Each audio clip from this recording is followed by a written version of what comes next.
Well, days after the United States slapped Canada with 35% tariffs, raising it from the previous 25%, Canadian Prime Minister Mark Carney has said that he will speak with Donald Trump when it makes sense.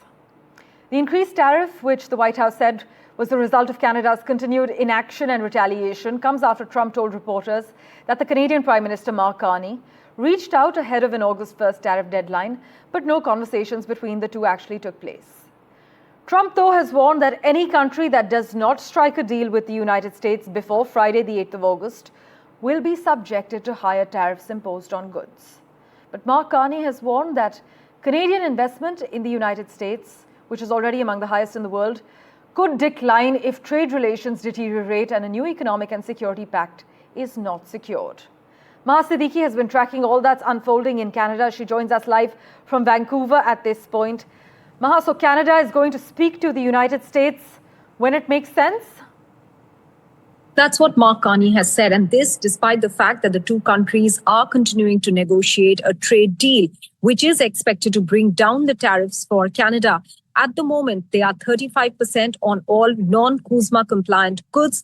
CUSMA is the agreement between US, Canada and Mexico. And Canada believes that about 90% of its exports to the United States will fall under this agreement. So it's about 10% of the exports that are going to suffer.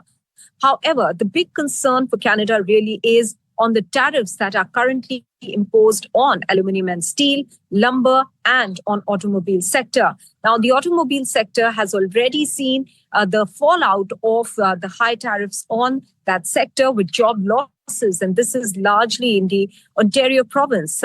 Meanwhile, Mark Carney, the Prime Minister of Canada, was in the British Columbia province, the province from where I'm reporting at the moment. He has gone to Kelowna. Kelowna is one of the areas where there is a huge concentration of lumber exports. British Columbia alone is a place that is hugely dependent on lumber for its exports, largely dependent on the US, because 63% of the exports from Canada, from British Columbia specifically, are to the United States. And there's already been a soft lumber dispute with the United States from the year 2000 to 2022.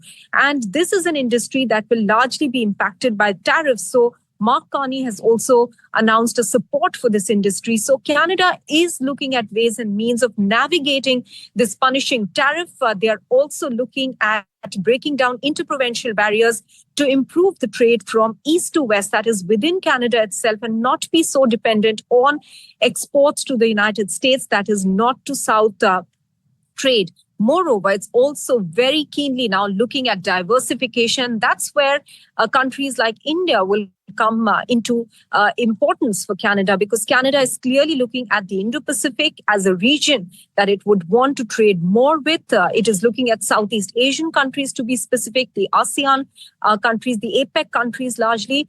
And India, of course, is a very important player in the Indo-Pacific.